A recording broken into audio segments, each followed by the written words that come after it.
In today's video, I will show you how we can use the idea pad to draw 3D objects using basic shapes. I will be taking you through how I lay out and drew this project, as well as the design choices I made.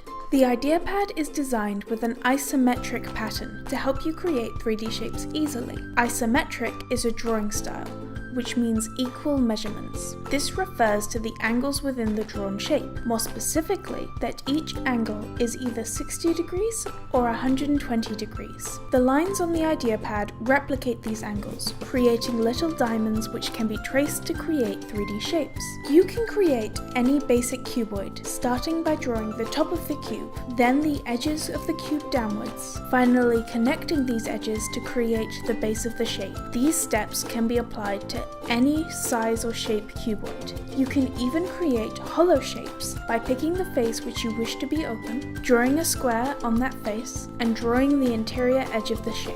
But how can we apply this to our design? The design project for this video was to create a new home for the circus acrobat. The acrobat lives her life on the road, never stopping for too long. She needs a mobile home which will keep her things safe and be comfortable for our extraordinaire. After drawing out a couple of ideas, I set to work on my design, drawing in pencil to start with to go over in pen later. I started by drawing the outside of the trailer, which is a basic cuboid that I can add detail to later. It's important to mention that I'm pressing my pencil harder than I should be to make sure that the lines show up on camera. Then I created the outline of the interior of the trailer.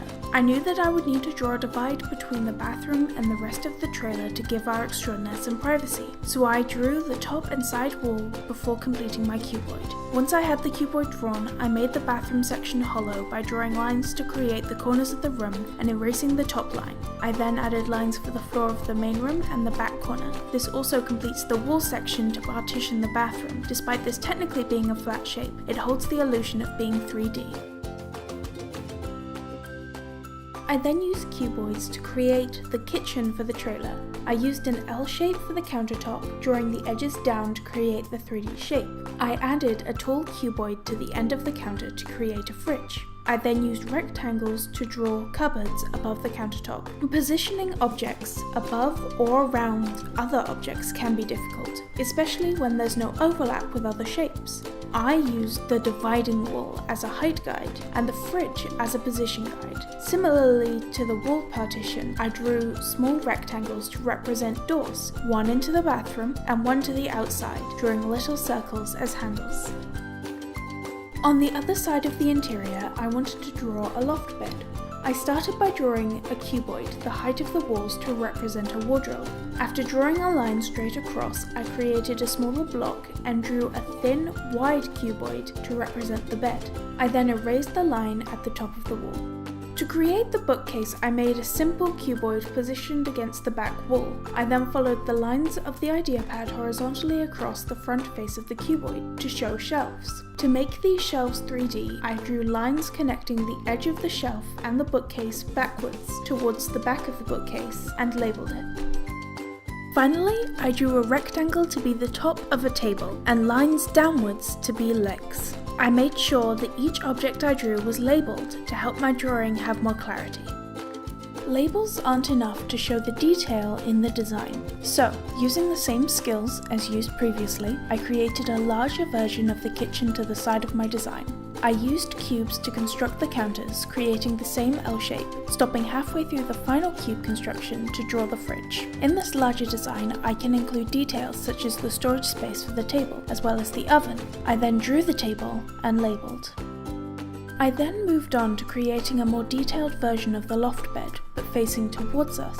After drawing the walls of the trailer, I drew the wardrobe off from the walls and then added the top of the bed extending out to the other wall. Moving down, I made the basic outline of the ladder and the chest of drawers underneath the bed, making sure to label as I go. I added steps to the ladder in the same way I created the bookshelves and added a second rectangle on the chest of drawers to create a drawer. To show more detail, I drew the top of the wardrobe slightly larger and followed the line on the paper to create a clothes rail to hang costumes on. I included a small multi-directional arrow to show that the rail moves in and out of the wardrobe and to make it more accessible while still saving space. I also added on the chair storage space at the end of the kitchenette, as I forgot to draw it in earlier. For the final close-up, I drew a larger version of the bookcase. Unfortunately, I had to cut off the top corner of the bookcase because I ran out of space. I used lines to create an armchair next to the bookshelf and a side table next to that. I added in the shelves using the same method as previously, and then adding a small toolbox onto the lowest shelf, making sure to keep everything labelled. Now that this is all drawn, I can go back and add the logo to the side of the trailer and create the toe lines. I used a guide semicircle to get an idea of how the logo would curve, as it does on the back of the Extraordinaires card. I wrote the name and added on the stars. To create toe lines, I marked a spot in front of the center of the trailer and drew the lines from the bottom corners of the trailer to the point. I then drew lines from one diamond up to the point, and then lines from one diamond across to the point, erasing any extra lines. I then went over everything in pen and erased all of the pencil. Once everything has been drawn over and the pencil lines have been erased, it's time to annotate your design. Annotations are really important to finish off your design. It shows the thought process and the reason for your design choices. This is when you write down all of the important aspects of your design, parts which were changed or included because of the think cards, and why, ensuring that you're labeling and adding depth to your design. Looking at the project card, at the teapot specifically, reminded me that our extraordinaire is very close to her fellow circus performers. They are her family, and so I wanted to give the acrobat a space where she could sit down for dinner with them, in any weather. The bookshelves are perfect for keeping safe the very few precious items and books our extraordinaire holds dear, as well as her toolbox. It's important to mention that there was a huge fire hazard in our extraordinaire's old home. The log burner, with costumes hanging above it, was very dangerous. There's a potential for not only the sparks to land on the costumes and set them alight, but also for one of the costumes to fall off the hanger and be ruined by the heat. This is why I built a small but safe wardrobe into the loft bed and used an oven instead of an open fire. Creating a loft bed rather than a normal bed gives our extraordinaire more space, but it also suits her vocation. As a trapeze artist, she's at home at heights. Once again, I went over everything in pen. The only thing left to do is fill in the project details. If this video inspired you, be sure to like, share and subscribe.